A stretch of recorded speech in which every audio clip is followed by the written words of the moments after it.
보실 성경은 디모데후서 1장 9절입니다. 하나님이 우리를 구원하사 거룩하신 소명으로 부르심은 우리 행위대로 하심이 아니요 오직 자기의 뜻과 영원전부터 그리스도 예수 안에서 우리에게 주신 은혜대로 하심이라. 아멘. 이스라엘 백성을 보면 같은 사람으로 나서 또 민족으로 특별한 신의 은총을 받은 백성입니다. 지금도 기독교 역사 2000년 이후에도 역시 이스라엘은 특별한 관리가 있었습니다. 하나님께서 여러 백성 중에서 이스라엘 백성을 선택하셨다고 하는 사실은 성경에서 그렇게 증명을 하고 있지만은 세상의 역사를 연구해도 그렇게 인정이 될 수밖에 없습니다. 여기에 대한 왜 우리를 선택하지 않았느냐 하는 우선 그런 반감을 가지거나 문제를 제기할 수는 있습니다만, 그것도 성경을 자세히 보면은 하나님께서 주권적인 선택의 방식이었고, 우리는 또 이제 이방인으로서 있었습니다. 이런 관계에 대한 여러 가지 불만과 해석의 문제가 있습니다만은, 일단은 하나님께서 구원하실 때에 일단 우리 자신이, 개인이 의식하고 있는 역사 속에서 자기의 구원이 먼저 문제이지 않습니까? 역사를 뭐 어떻게 재편집을 할 수도 없는 거고요. 사실 자체를, 영화는 그렇게 할 수는 있을지 모르지만은 사실 자체에 흘러온 역사를 어떻게 우리가 단번에 바꿀 수도 없는 일이고, 알고 보면 사람의 문화에 대해서는 하나님께서 허용하시고 또 우리에게 문화적 책임을 주셨기 때문에 자세히 연구를 하면은 하나님이 잘못이 아니라는 사실을 알 수가 있습니다. 그래서 우리가 그리스도인으로서 이제 이스라엘 백성처럼 하나님의 백성이 된다 하는 이 상황은 하나님께서 여러 백성 중 이스라엘 백성을 선택을 하셨듯이 저희들도 하나님께서 불러주셔서, 복음으로 우리를 불러주셔서 하나님 백성이 됐다고 하는 사실을 알게 됩니다. 이래서 오늘은 구원론에 있어서 그 서정이 하나님이 예정하시고, 마치 잔치를, 천국은 잔치에 비유합니다만은 잔치를 열기 전에 초청할 사람들을 다 정해서, 그래서 이제 때가 돼서 청첩장을, 소개장을 이렇게 이제 보낼 수 있는 그런 거와 같이 하나님께서는 우리를 미리 예정하셨다가, 이렇게 선택적 예정입니다. 어떤 사람을 구원해야 되겠다는 예정 가운데서 복음을 듣게 하셔서 불러주신다는 그런 뜻이죠. 이래서 구원의 서정에서 예정 다음에 부르심에 대한 말씀을 나누고자 합니다. 부르심이라고 할 때는 하나님이 우리를 불렀다고 할 때는 하나님이 살아계신 분이고 어떤 의지가 있으시고 계획이 있으시다는 뜻에서, 하나님은 우상이 아니고 사람처럼 누구를 부른다는 뜻이죠. 이렇게 살아계신 하나님이라는 뜻이 있고, 또 하나님 우리를 부르신다고 하는 것은 마치 잔치집에서 나를 부르시오 해서 가는 것이 아니라 초청을 해서 가듯이 하나님께서 구원을 시작하셨다는 뜻이 있고, 또 하나님께서 우리를 부르셨다고 할 때에는 하나님의 구원의 그 내용이 있을 것 아닙니까? 우리는 하나님이 어떤 분인지도 모르는 상태에서 전도를 받고, 그 복음 안에서 하나님이 우리를 구원하시는 그 내용을 우리가 뭐 교회 생활하면서 많이 듣게 되는 거죠. 이래서 하나님 우리를 부르신다는 말은 먼저는 하나님이 생존하시는 신이라는 거죠.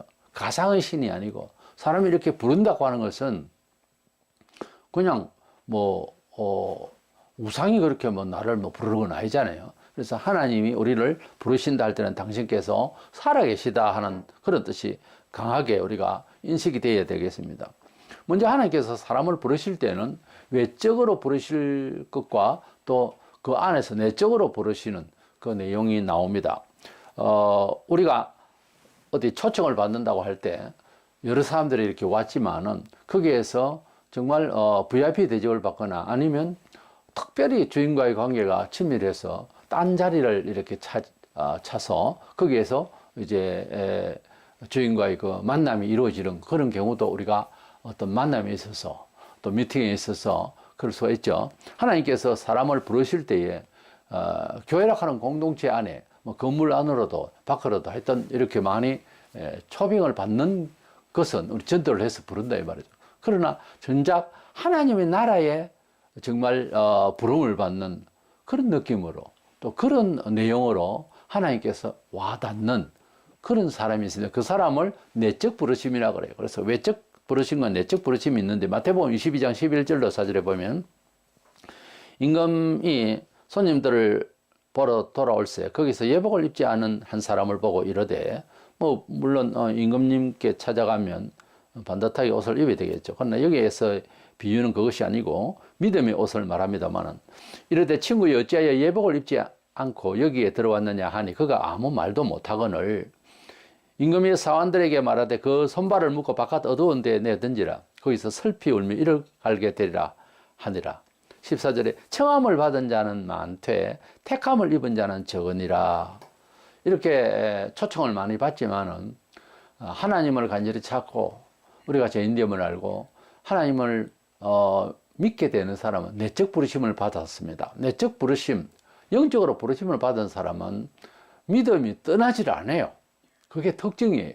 어떤 일이 있어도 하나님을 안 떠나요. 그러면 그 사람은 내적 부르심을 받았다. 이렇게 볼 수가 있습니다.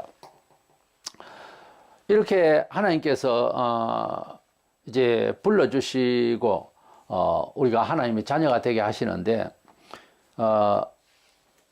우리 하나님께서 우리를 불러주지 아니하시고 종교적 상식이나 인격적인 뭐 기타 이런 문화적 양식으로 사람이 알아서 하나님을 믿어라 이렇게 만약에 이제 내버려 뒀다면 사람마다 자라난 환경이 다르고 경험들이 다르고 또 학습된 판단 능력의 차이가 있습니다. 그렇기 때문에 참 하나님인 줄도 알기도 어렵고 또 믿음의 생활을 하는데도 상당히 고르지 못해요. 여러 사람들의 경우가. 그러니까 우리에게 알아서 우리가 믿어야 된다 이렇게 생각하기 쉬우나 매사를 그렇게 우리가 선택을 하니까 그러나 하나님을 믿는 건 그렇지 않아요. 하나님은 우리를 스스로 불러주지 아니하시고 한 사람 한 사람 이렇게 감동을 주지 아니하시면은 아무라도 하나님을 믿는 믿음의 단계에 그런 생활 패턴으로 못 들어가요. 힘겨워서 우리의 본성과 우리의 사회적 조직적인 구조가 그렇기 때문에 더 못합니다. 오히려 하나님이 우리를 내버려 두시고 우리 의지대로 하나님을 만나게 해버리셨다면 만약에 그런 차원으로 생각한다면 이건 하나님을 만나기에는 하나님이 너무 불공정하게 보인다고요. 믿는 생활, 믿기 어렵고 하는 이런 상황들, 우리 집안은 불교다, 나는 생활이 지금 너무 힘들어서 주일날 예배 못 드린다, 이런 식으로 말을 할 수밖에 없는 사람에게는 하나님이 불공정하게 보이잖아요. 그렇기 때문에 나의 실생활과 하나님을 믿는 이 믿음의 관계가 사람으로서는 바꾸기가 굉장히 어렵습니다. 불가능하죠. 이렇게 하나님께서 그리 살면 안 된다고 하는, 그래서 더 중요한 것이 이것이다고 하는 어떤 가르침 우리에게 수용이 되는 것은 일반 지식이 아닙니다. 판단 능력을 가지고 할 것 같으면은 뭐 대학 정도만 나와도 물정에 대한 이해는 철학이 있기 때문에 대부분 되잖아요. 그러면 다 예수 믿게요. 예수님을 상대적으로 들어보면은 일반 사대 서인하고 다릅니다. 일반 사람하고 달라요. 일반 영웅하고 다른 사람입니다. 신의 아들이요, 그분도 성자 하나님이라 할 수밖에 없는 단계가 있어요. 그것을 수용한다고 하는 것은 일반적인 그런 판단 능력 가지고 인지력 가지고는 안 되는 일이거든요. 그래서 부르심이라고 하는 것은 하나님께서 직접 불러주셔서 예수를 믿게 하셔서 구원을 받게 하신 것이지, 우리가 그 부름에 뭐 우리 의지대로 응답을 하고 안 하고의 차이가 아니다. 우리의 선택권이 아니었다는 겁니다. 에베소 2장 8절에 보면은 구원을 얻었나니 이것이 너희에게서 난 것이 아니요 하나님의 선물이라. 그래서 선물은 주는 사람이 이제 뜻을 정해서 주는 거죠. 내가 선물을 내놔라 그렇게 아무리 친한 사이라도 그렇게 할 수는 없겠죠. 갈라디아 2장 16절에 사람이 어렵게 되는 것은 율법의 행위에서 난 것이 아니요 오직 예수 그리스도를 믿음으로 말미암는 줄을 아는 거로, 율법의 행위로서는 어렵다 함을 얻을 육체가 없느니라. 그래서 인간은 죄인이기 때문에 그 죄인이란 정도가 어느 정도인가 하면은 이분이 신이시다, 우리가 이렇게 죄를 지으면 형벌을 받을 것이다, 사회에는 지옥이 있고 하니 천국을 갈 수 있도록 죄를 해결해야 된다, 이런 인지 능력이 없는 거예요. 원래는 사람이 선악간에 분별력이 있었는데 원죄 이후로부터 또 가진 죄 속에서 우리가 DNA가 또 우리의 체질이 말하자면 완전 죄인이 되어 있기 때문에 세상하면 모두 다 죄인이 되어 있기 때문에 우리가 스스로 죄인이다, 구원을 받아 노력하자 이렇게 할 자가 없어요. 그 중에 이제 인생을 정말 숙고할 때에 너무 죄스럽다 이래가지고서 종교인이 된다든가 어떤 특별한 뭐 이제 사람으로서 생활의 패턴이 완전히 다른 이런 쪽으로 가는 사람들도 더러 있죠. 그러나 이걸 객관적으로 어떤 사람이든지 다 죄인이다 하는 것을 알 수가 없어요. 모두가 피부색이 까맣다면 그 동네에서 검정에 대해서 비난을 하거나 이상하다고는 생각을 안 해요.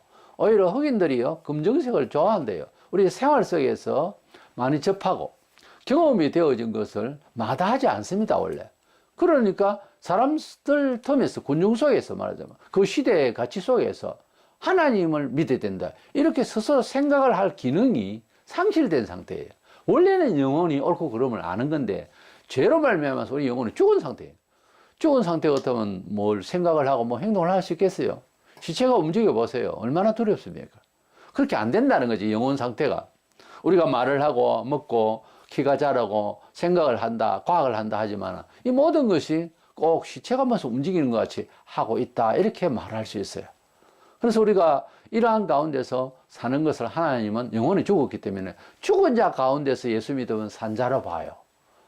그래서 어디까지가 사람이냐 하면은 영혼이 살아있어야 사람이고 영혼이 새롭게 살지 않으면은 사람 신용을 했을 뿐이지 허물을 쫓아 죄를 쫓아 살다 죽는 거예요. 이 인간관, 이 인간의 존재에 대해서 실존에 대해서 알면은 너무너무 두렵고 안타까운 겁니다. 사람이라는 존재가 무엇이 되어 있던 세상에 어떤 기회를 받았던 그게 중요한 게 아니에요. 우리 사람은 기능상 영원히 살게 되어 있어요. 지옥에 가서 영원히 살든지 천국에서 영생을 받든지 둘 중에 한 가지로 가게 되어 있어요. 한번 태어나면. 안 태어나서 모르지만 태어났다면 그렇다는 거죠. 그런 이제 말하자면 영혼의 성능을 가진 그런 성질을 가지고 있는 사람이라는 겁니다. 짐승하고 다르게. 짐승은 죽으면은 기본적 생각 이런 게 다 끊겨요. 육체가 멸하지만 사람은 안 그렇습니다. 흙으로 돌아가도 결국은 한 번은 예수께서 재림하실 때에 다 일어나게 되어 있어요. 영혼의 영원히 살 수 있는 영혼을 간직했기 때문에 그 영혼이 돌아오면서 육체도 새로운 육체로 딱 돌아와요. 어떤 몸으로? 지옥이든 천국이든 영원히 사는 그런 물리적인 말하자면 몸 자체가 그렇게 돼버려요. 영혼이 이제 어떠한 정서와 기능을 가지는 데 따라서 그 존재감을 보이게 되죠. 우리 일상에도 그렇잖아요. 그 말에 비슷한 말에 컨디션이 좋아야 된다. 정신을 막아야 된다. 그래야 뭐 범사에 이제 잘 될 수 있다라고 생각을 하잖아요.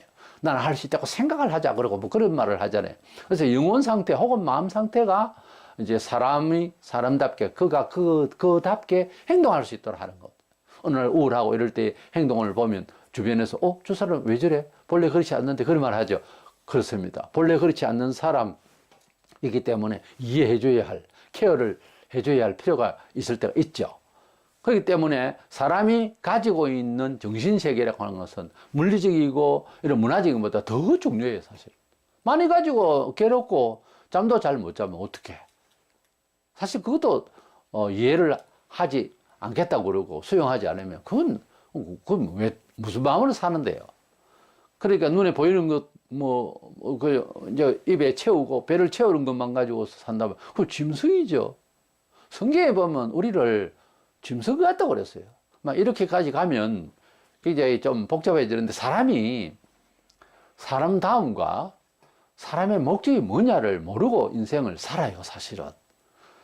돈을 벌고 높은 자리에 올라가고 그냥 명예를 위하고 막 이렇게 다들 사는 걸 전도자는 말하기를 미친 마음으로 산다고 그랬어요.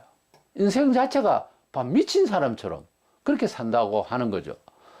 그래서 예수님을 열심히 따르고 진리를 발견해서 흥분하면 저 사람 미치다 그러는데 사실은 미친 사람이 안 믿고 세상에서 빠져있는 이런 상태거든요.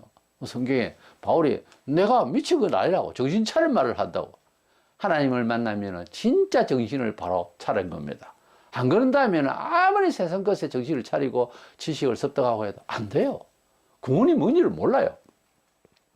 이래서 우리 사람이 가지고 있는 지성과 또 우리의 뭐 선행이랄까 행동과 도덕 이런 걸 가지고서 구원을 받을 수가 없다는 거죠. 그것은 사람마다 다 체질이 다르고 교육의 전도가 다르기 때문에 해낼 수 있는 사람도 있고 안 되는 사람도 있단 말이에요. 이런 식으로 이제 하나님이 구원을 하고 선별을 한다면 문제가 더 심각하기 때문에 하나님께서 선택하신다 하는 말씀이 맞고, 그 선택하신 그 자는 끝까지 구원해버려요.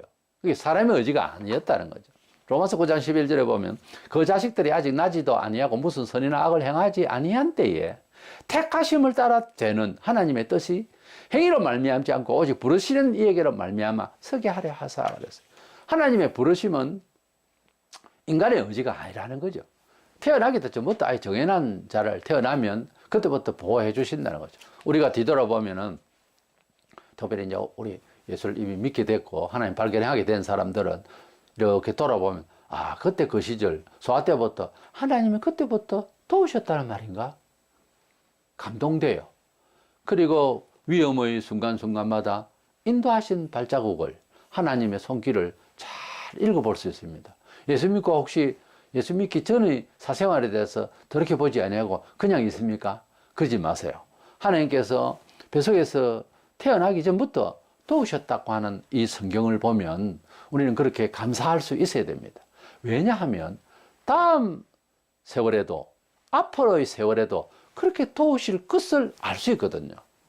그런 점에 있어서 자기를 돌아볼 때 예수 믿기 전도 생각을 해봐야 돼요. 아니, 어머니 품속에 있는 것부터도 생각을 해봐야 돼요.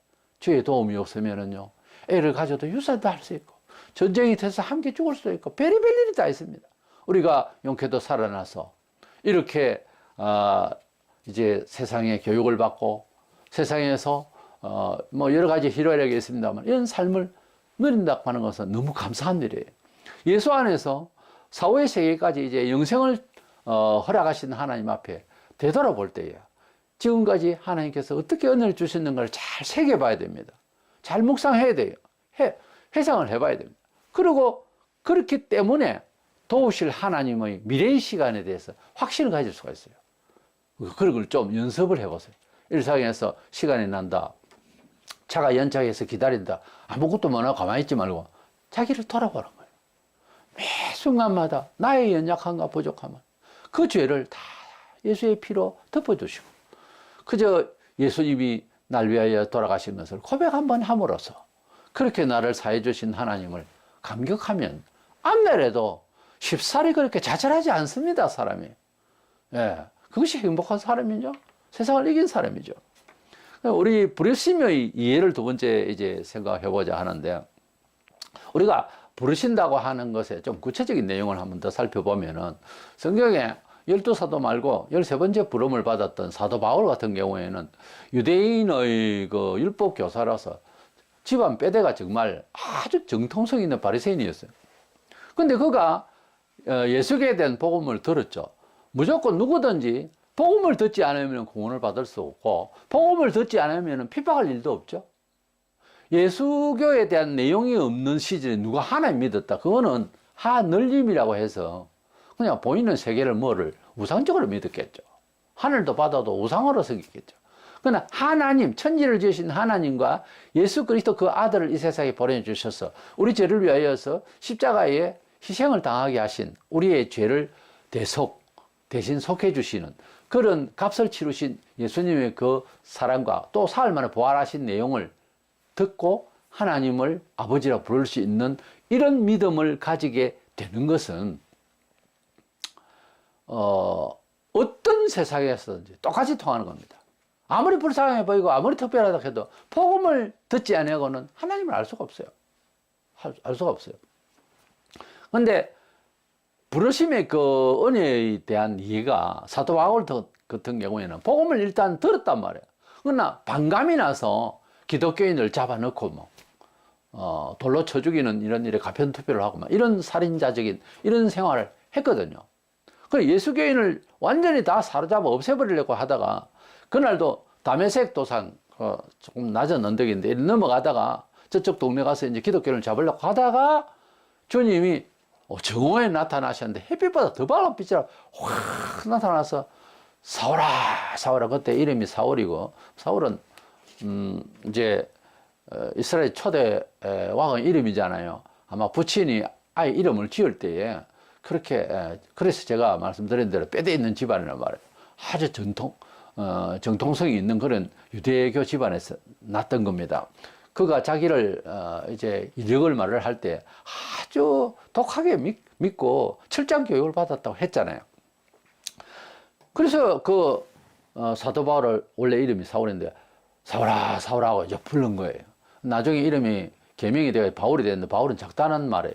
방울로 생각했어요. 작은 게 소리 많이 나. 이렇게 생각하면 기억이 날 겁니다. 이래서 참 하나님 앞에서 나는 작은 자다, 큰 자가 아니고 작은 자다 하는 마음으로 이제 그 이름이 바뀌어졌는데, 이렇게 하나님께서 그를 이렇게 부르신 것은 특별한, 길가에서 바로 주님이 바로 부르신 그 은혜인데요. 그 은혜를 사람들이 좀 사모하는 마음이 있는데 그렇지는 않습니다. 그건 특별한 케이스고요. 그 특별한 케이스라도 그도 복음을 들었기 때문에 방감이 난 거거든요. 복음 없이는 예수님을 만날 수가 없어요. 그래서 하나님을 딱 만나는 어떤 시점은 각양 달라요. 길에서, 집에서, 주로 예배하다가, 또는 어떤 사고가 나서 다 달라요. 그래서 주님과의 진정한 만남, 이것이 그 매칭이 기억이 안 되는 경우의 사람들이 사실은 절반 이상일 거예요. 아니, 한 80% 이상일지 몰라요. 나는 주님을 인격적으로 만났느냐 하는 문제는 개인적인 확신이지 굉장히 구별하기가 힘듭니다. 그런데 간증을 들어보면, 주님을 어느 시점에 이 사람이 만났다는 것이 약간 좀 희미하게나마 알 수가 있어요. 우리 사람이 사람 대 사람으로서 확실하게는 모릅니다만 그런 경우가 있습니다. 그래서 저는 1974년 10월 16일 수요일인데, 저녁 8시에 예배를 했어요. 전도사님 학교에서 공부하시고 오시고 이렇게 하면은 시간이 안 맞기 때문에 조금 늦게 8시에 이제 예배를 하기로 했는데, 그때 이제 요한복음 8장 44절로 47절을 두고 공중거세 잡은 자 마귀가 이 세상을 지배하기 때문에 생각 자체 모든 일들이 다 거짓되다, 이 설교였어요. 그 설교에 내가 너무 감동을 받고 우주관, 인생관을 한꺼번에 바뀌는 거예요. 그래서 74년 10월 20일 날 첫 주일 성수를 하는데 너무너무 감격스러웠어요. 그러니까 그런 말이 있어요. 중생의 날짜를 알 수 있을까? 어떤 사람은 날짜를 말하기도 합니다. 정확하게. 근데 저는 10월 16일 수요일 아니면 20일이라고 봐요. 왜냐하면 생각 자체가 안 바뀌었으니까요. 그 이후로. 하나님을 아버지라고 부름이 하나도 부담이 없어져 버렸으니까, 일단은. 예. 그래서 그렇게 은혜를 받았지만 어떤 상황에서 은혜를 받았는지는 철이 들면서 알았죠. 신학 서적을 보고 여러 가지를, 성경을 보고 여러 가지를 통해서 사람이 이렇게 죄인이구나 하는 것을 구원받고 은혜 받고 칭의를, 어렵다 칭함을 받은 이후에 그걸 발견했어요. 저는 나이도 21살이니까 깊이 잘 알 수도 없고 해서 그런지 모르지만, 이렇게 부름을 이렇게 받는 것은 강연 조금씩 틀리는데, 먼저는 복음을 듣게 된 것은요, 이제 우리 전도를 하잖아요. 특별한 시간이에요. 그 사람은 많은 시간에 우리가 복음을 전하고 세계를 지금도 전하고 있지만은, 그 복음을 전하는 사람의 곁도 지나지 아니하고 빙빙도 이산 가족들이 보면요, 가까운 동네에서 30년을 못 만난 경우가 있어요. 참, 아주 만나보고 싶은 사람을 평생을 못 만날 수도 있는데 우연히 가까이서 만날 수 있는 기회도 있어요. 신부름센터에 또 사람 찾기에 아무리 해도 안 되던 사람이 만날 수도 있어요. 참 그런 것은 의미가 있죠. 어떻게 보면 우리가 그런데 그 만남이 피하려고 해도 안 피해져요. 그래서 우리 보통 인연이라고 그러잖아요. 특별히 그렇게 만나 헤어졌는데 서로 인사도 없었고 했지만 그 다음에 또 특별히 또 만나줘서 어떤 도움이 되고 이런 경우가 있어요. 정말 귀한 인연이죠. 그때는 서로 마주보고 어떤 대화를 해봐야 될 그런 생각도 있는 거예요. 우리 하나님께서 우리에게 부르실 때 단번에 오게 하시는 경우도 있지만은, 어느 날 또 복음을 듣는데 마음이 찡했지만 그냥 우리는 불교고 난 안 믿어 했는데, 어느 날 또 누가 하나님 부르신다는 뜻으로 성경을 이야기하고 그 또 마음을 이제 사로잡는 거예요. 하나님이 계속 부르는 사람이 있습니다. 그 10번이고 20번, 그래가지고 결국은 오는 사람도 있어요. 제일 좋은 것은 부르실 때 예하고 바로 오는 것이 제일 좋겠죠. 근데 그렇게 잘 안 된단 말이에요. 전도를 하려고 어떤 사람은 뭐 여러 가지 그 힘이 들지만은 뭐 하다못해 식사도 같이 하고 뭐 선물도 해주고 뭐 그런 경우도 있어요. 그 하나님 음성을 들으라는 거죠. 결국은 우리 교회로 오시오. 그건 전도가 아니에요. 하나님이 당신을 사랑한다. 그 사랑을 나는 먼저 받아보니까 너무 좋다. 하나님 나라가 있다. 우리를 심판을 받는다. 이걸 빨리 속죄를 받아야 된다. 예수다. 예수님이 날 위해 돌아가 주셨다. 뭐 이런 부활하셨다. 우리는 영생한다. 이런 것들이 다 이제 복음의 내용인데 그걸 자꾸 이야기를 하니까 그런가? 긴가민가 하다가 들어보니까 아 그런가? 했는데 그걸 가지고서는 안 돼요. 어느 날 하나님의 임재가 있다고요. 뚫린다니까요. 두렵다니까요. 늘 듣고 인정하겠다고 한 말 자체가 살아 움직인다고 몸에서. 정말로 떨려요. 요즘부터 어디 가도 보네 어떤 때는. 딱 서서 이제 통곡을 하는 거예요. 자기 보고 누가 뭐 잘못했다 하면은 짜증내고 충고 한마디 했다고 화내던 내가 아무도 뭐라고 하지 않는데도 완전히 박살이 나는 거예요. 나는 죄인이다. 나와 같은 죄인이 있느냐. 이거는 공자왈 명자왈 겸손하고는 차원이 다른 이야기잖아요. 근본적으로 사람이 흉악한 죄인이고 문지보다 못하고 벌레만도 못하다 이렇게 막 아무도 없는데도 외치는 거예요. 그렇게 고백을 할 수가 없어. 그리고 대부분의 사람들은 아무리 의지가 강해도 장시간 눈물을 흘리면서 그러고 난 뒤 자기 자신이 마음이 완전히 달라지다는 걸 스스로 보라 나는 새 것이 되었도다. 바울이 그렇게 말했듯이 변화는요 경험이에요. 이건 의미가 아니고 종교적인 뭐 고상한 생각이 아니에요. 이건 하나의 심장에 이거는 내장적으로 그냥 아예 내과적으로 그냥 완전히 뒤집어진 거예요. 완전히 양심이 정말 살아서 경험됩니다. 그것이 필요해요. 그렇게 되면 우리 하나님을 감사하며 살지 않을 수가 없어요. 제일 좋은 건 하나님께 이렇게 되죠. 가족 중에서도 제일 힘 좋고 머리 좋은 놈을 하나님의 종으로 뭐 이렇게 되는 거예요. 또 말 잘 듣고 순종 잘하고 잘 키워서 여자는 사모가 돼야 돼. 뭐 이런 식의 주로 목사님들 그런 생각을 좀 많이 하게 되는데요. 저도 총각 때 그런 생각을 했어요. 그래서 아들 둘 낳아서 목사를 하도록 했고 또 손주들도 하나님이 기뻐하실 그런 성경에 준한 이제 이름들을 다 지었죠. 이제 아들들을 지었고 또 내가 또 거기서 발음도 하고 그랬는데 이래서 우리가 하나님께서 우리에게 복음을 누군가를 통해서 듣게 하셨다고 하는 특별한 기회라고 하는 사실. 돌이켜 보니까 그건 특별한 거였어요. 아주 특별한 일이었어요. 최부가 최부 아저씨가 잔뜩 이제 우편물을 가지고 동네를 이제 촌동네 같은 데 들어옵니다. 이 집 저 집 다니면서 이제 번지대로 줍니다. 그런데 그 중에서 전 회사에 이제 합격 통지 옛날에는 뭐 라디오도 없고 하던 시절에는 합격 통지서를 담은 것을 그 동네에서 10명이 있는데 가령 3명이 합격을 한 거예요. 그래서 합격을 했는지 안 했는지 모르고 통보를 이제 받아야 되고 근데 그게 왔다 칩시다. 같은 봉투지만 안에 내용이 합격 통지서에 있단 말이에요. 그것도 딱 3사람. 너무 특별하지 않습니까? 그 봉투가 그 안에 내용물이 그냥 일반적인 서신이 아니란 말이에요. 하나님께서 우리를 찾아오실 때 너 천국 가자. 통지서 이렇게 온 거예요. 합격 통지서. 예수 믿었나? 합격 통지서가 온 거예요. 밤 미칠 정도로 안 기뻐요. 상황을 생각해봐, 상황을. 그런데 덤덤하다. 그냥이다. 안 맞는 것 같아, 그거는. 아무리 영적인 일이지만은, 이건 인성을 가진 사람으로서 종교적 감성이 그렇게 없을 수가 있습니까? 그건 아닌 거예요. 어떤 무엇으로도 변명할 수 없다고 나는 봐요. 상황 자체가 정황이 그렇잖아요. 그래서 감동을 받는 게 정상입니다. 감동을 나는 안 된다 그러면 좀 죄송하지만 회개를 더 해보세요. 나를 생각해보고 당신은 회개하세요. 그러지 말고 회개를 더 해보세요. 남이 쏙을 안 와요. 회개를 얼마만큼 해야 되는지는 모르니까 일단 회개한 자는 성경에 보면 감동하고 있거든요. 형제들아 우리가 어찌할까 하면서 막 가슴 치면서 그 감동을 하고 회개를 하고 있다고요. 그래서 회개한 자는 반드시 기쁨이 바로 도착해요. 예. 회개하면서 기쁨이 막 와요. 참 묘한 세계죠. 일단 복음을 듣는다고 하는 건 너무너무 특별한 케이스다. 우리가 다 특별한 케이스로 그 복음을 듣게 됐다는 거예요. 로마 10장 17절에 그러면 들으면 믿음은 들음에서 나며 들으면 그리스도의 말씀으로 말미암았느니라 했는데 믿음이라고 하는 것은 들어야 된다는 거예요.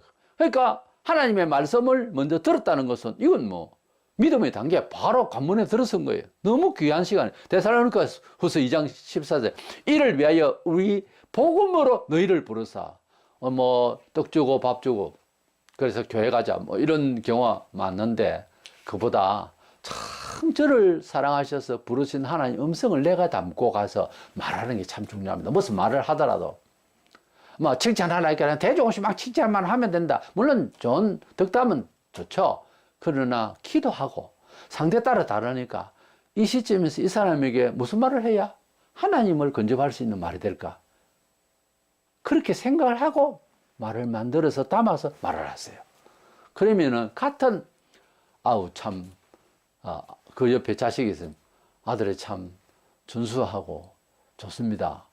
이건 마음은 할 수 있죠. 어느 때는. 근데 그거 말고 그 아들에 대해서 기능을 보면서 과학적 타입이 선명하게 보입니다. 하는 태도를 볼 때 대단한 과학자도 될 수 있겠고 참 좋은 아들이네. 이렇게 말하고 다르죠. 그리고 그날 그 시에 주시는 말씀이 엉뚱해도 예수를 믿지 않으면 지옥 갑니다 라고 말을 해버려야 할 경우도 있습니다. 좀 부정적인 용어로. 근데 그거는 복음 안에 들어가는 얘기예요. 양면성이 있으니까 그걸 안 받으면 지옥이니까. 그러니까 그 사람에 대해서 무슨 말을 해줘야 될지 기도하고 나가는 겁니다. 유대인에게 할 말이 있고 헬라인에게 할 말이 있고요. 환자에게 할 말이 있고 건강한 사람에게 할 말이 있습니다. 건강하다고 무조건 건강한 거 좋다? 아니죠. 그 건강 자랑하다가 파괴되는 것도 지식적으로 더 많은 것도 있어야 되겠고 말을 할 만하면 해야죠. 그래서 성령께서 원하시는 대로 말씀을 하는 거예요. 디모데후서 1장 9절에 하나님이 우리를 부르시면 오직 자기의 뜻과 영원 전부터 그리스도 예수 안에서 우리에게 주신 은혜대로 하시면 영원 전부터 그리스도 안에서 우리를 에베소 1장 4절에 창세전에 우리를 선택했다고 했는데 이렇게 우리를 영원 전부터 우리를 부르시려고 계획을 했다가 그 계획대로 우리를 부르신 것이 은혜다 그거예요. 우리의 어떤 지성적인 생각 판단으로서 교회를 나왔다. 그 사람은 그 지성적 판단이 바뀌면 교회를 나갑니다. 그래서 하나님께로 온다고 하는 것은 전적으로 하나님 말씀에 아멘하고 그 말씀을 사모해야 됩니다. 근성이 사모하는 마음이 아무나 다 가지지 않았어요. 그러나 내가 하나님 인정했으면 그 하나님 말씀이 이 세상에 적용이 되고 이해시키는 마음이 되도록 간절하라고요. 그러면 어느 날 보면은 하나님 생각이 옳다는 생각이 들어요. 주일날만 놀러 가고 일하고 하던 사람이 아닌 것 같아 하는 생각이 감지가 돼요. 그 다음부터는 주일 성수를 제대로 할 수 있죠. 물론 교회가 처음부터 주일 성수해라 그래 구원받는다 이런 말 하는 사람도 없어요. 안식교회는 뭐 토요일날 안식일 지켜 구원받는다고 하는 이 이단이죠. 우리 몸이 의를 이루어서 구원받는 거 아니에요. 그래서 자연스러운 겁니다. 헌금하는 것도 뭐 하나님 앞에 감사하고 싶어서 뭐 밤 며칠 정도 그런 마음이 들어요. 사람 대 사람으로서도 너무 마음에 들고 감사하고 이러면요. 또 물질적인 것도 나와요, 원래. 또 주고 싶고 갖고 있으면. 그런 마음이 있죠. 하나님께서 우리에게 그러한 마음을 불러일으킬 때는 우리가 감사하게 되고요. 뭐 그게 대놓고 그걸 꼭 해야 되냐 이렇게 안 따져요. 그거는 아직 하나님은 안 맞는 거예요. 다른 말로는 아직 인간이 뭔지도 알지도 못해. 알게 되면 그렇지 않아요. 네. 그래서 복음을 듣는 것 자체는 하나님의 영원한 섭리 가운데 예정 가운데 우리를 터치하는 거예요. 부르시는 거예요.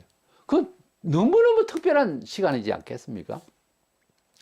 그 다음에 우리가 하나님의 말씀을 들었을 때 아멘하고 예 그렇게 하겠다고 응답을 하는 것은요. 우리 생각의 이치를 넘어서 있습니다. 알고 보면. 우리는 우리 생각을 그렇게 다짐을 한 것을 목사님에게 또는 형제들에게 이야기를 할 수는 있지만 그렇게 된 것은 계시예요. 이제 점점 좀 어려지죠. 하나님께서 우리가 하나님을 믿겠다고 고백을 하거나 교회를 와서 예수님을 구주로 찬송을 하고 예배를 드리는 것은요, 계시적인 거예요.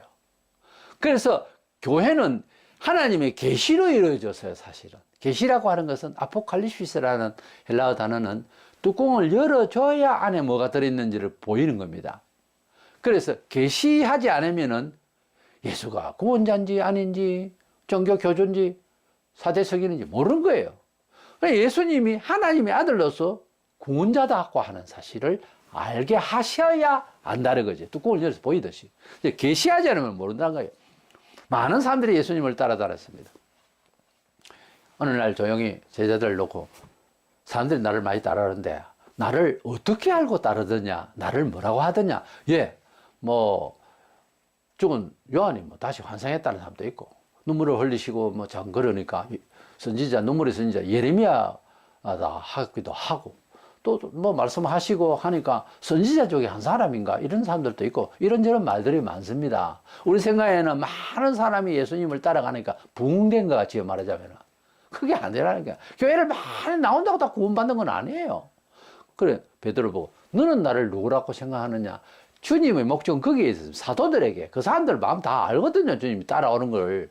기적을 행하니까 따라오고, 오병이의 기적으로 먹이니까 따라오고 하는 것을 다 아세요, 주님은. 그거 믿는 거 아니에요, 아직. 근데 사도들은 특별하잖아요. 그래서 너희는 나를 누구라 하느냐. 주는 나의 그리스도시요, 살아계신 하나님의 아들이십니다. 베드로가 이렇게 다 말한 거예요. 그 고기만 잡고 하던 일반 어부인데 그렇게 지혜로울 수가 있습니까? 그때 바요나 시몬아 네가 복이 있도다. 마태복음 16장 17절에 바요나 시몬아 네가 복이 있도다. 이를 네가 지금 고백하는 것을 네게 알게 한 이는 헬리가 아니요 하늘에 계신 네 아버지시니라. 야, 참, 야, 너는 예수님이 다 됐네. 너는 예수님을 구주로 어떻게 잘 알았냐? 공부 많이 했네? 이게 아니고 하나님 아버지께서 계시하신 것이라. 이를 알게 한 것은 네 머리가 아니다. 하나님 아버지께서 알게 하셨다. 계시다 이거예요. 우리는 예수님을 구주로 믿는다 하는 말을 할 것 같아도 그렇지 않습니다. 이것은 하나님께서 영감을 주셔서 성령을 한다고. 고린도전서 12장 3절에 성령을 안행하는 누구든 예수를 주시라 할 수 없다고 그랬어요. 그렇기 때문에 이것은 계시로 되어진다. 우리는 예사로 교인이고 많은 교인이 있으니까 막 예사를 믿는 것 같아도 적어도 자기가 자기 존재, 자기 믿음을 이해할 때는 하나님께서 계시하셨다. 이렇게 특별 케이스다. 이걸 생각을 좀 하셔야 됩니다. 그러면 감사가 되고, 그러면 하나님께서 계속 나를 이끄실 점지하신 하나님의 은총의 사람이다. 이게 자기 정체성이요 분명한 사람은요 흔들리지 않아요. 비록 분파가 있고 하더라도 흔들리지 않습니다. 하나님께서 함께하셨다. 나를 점지하셨다. 나를 선택하시고 나에게 부어주신 계시가 있다. 지식이 있다. 하나님은 만물을 지으시고 나를 선택하셨다. 이게 딱 돼 있는 사람은 흔들리지 않죠. 마태복음 11장 27절에 아버지 외에는 아들을 아는 자가 없고 아들과 또 아들의 소원대로 계시를 받는 자 외에는 아버지를 아는 자가 없느니라. 보세요. 하나님을 다른 나라에나 우리나라에도 하늘님 그렇게도 말하고, 또 교회를 안 나와도 하늘님은 믿는다 그러고 우리는 하나님이라고 하는데, 물론 한글은 어떤 식으로든지 이렇게 좀 표현이 좀 가능합니다만, 천지를 지으신 하나님 하나뿐이다 해서 우리가 하나자를 했어요. 옛날에 캐톨릭에는 하느님으로 씁니다만 원래 하늘님에서 리얼 탄락 현상으로 하느님으로 됐습니다. 그래서 이것은 이방신에 대한 개념이 있기 때문에 버리고 이제 개신교회, 기독교에서는 하나님을 했어요. 그래서 이 하나님을 아는 것은 아들의 소원대로 하나님의 계시에, 주님의 계시에 의해서 알게 된 거지, 이게 우리 지식의 끝으로 알게 되는 것 아니라는 거죠. 그러니까 정말 하나님을 만나서 하나님 아버지를 찬양하고 하나님께 예배하고 이렇게 믿고 있는 기독교인들이, 이 성도들이 그 하나님 말고도 하나님이라는 소리를 얼마나 많이 하는지 모릅니다. 이단에도 하나님 이야기하고 안 믿는 세계에도 얼마든지 하나님은 아니라도 하늘님이라도 하고 그 하나님은 그 하나님인 줄 생각들을 하는데, 계시하지 않으면 참 하나님은 만나지는 못하는 겁니다. 그래서 계시성이 있다. 하나님을 안다는 것은 계시성이 있다. 야고보서 1장 12절 13절에 영접하는 자 곧 그 이름을 믿는 자들에게는 하나님의 자녀가 되는 권세를 주셨어요. 이는 혈통이나 육조나 사람의 뜻으로 나지 아니하고 오직 하나님께로부터 난 자들이니라 그랬어요. 그러니까 예수님을 구주로 믿으면 뭐다? 하나님께로 난 자들이다. 믿는 사람은 하나님의 자녀가 되는 권세를 얻었다. 하나님 자녀의 권세를 갖다 할 때에 그 권세의 그 의미는 하나님의 자녀로서의 채통과 권위가 주어졌다래 함께. 하나님 믿으면서 좀 속말로 거지 행세를 하면 안 돼요. 하나님을 만났고 하나님의 자녀라고 하는 입장이요. 세력이 있어야 된다 이 말이에요. 예를 들어서 뭐 잃어버린 아들이 있었는데 그룹 회장이 40년 만에 찾아온 거야. 그래서 이 아이가 완전 어릴 때 잃어버렸는데 너무 세상에서 험하게 살았으니까 이게 뭐 행위나 의식구조나 이게 이 아버지 집안에 떠나지 않았던 형제들과 같겠습니까? 많은 시간이 필요해요. 빨리 그렇게 회복을 해야 되겠죠. DNA에 있기 때문에 좀 빠르기는 빠를 겁니다만은 남보다는 양자보다는 그럼에도 불구하고 몸의 체질이 세속에 젖어가지고 심통하면 아버지 얼굴을 부끄럽게 만드는 짓거리를 한다든가 뭐 이런 게 생각이 생길 수가 있죠. 예. 그래서 교육이라는 게 그렇게 중요해요. 이래 와서 하나님의 그 집안의 회장님의 아들로서의 자격적인 그런 세력적인 그런 채통의 그것을 행사할 수 있잖아요.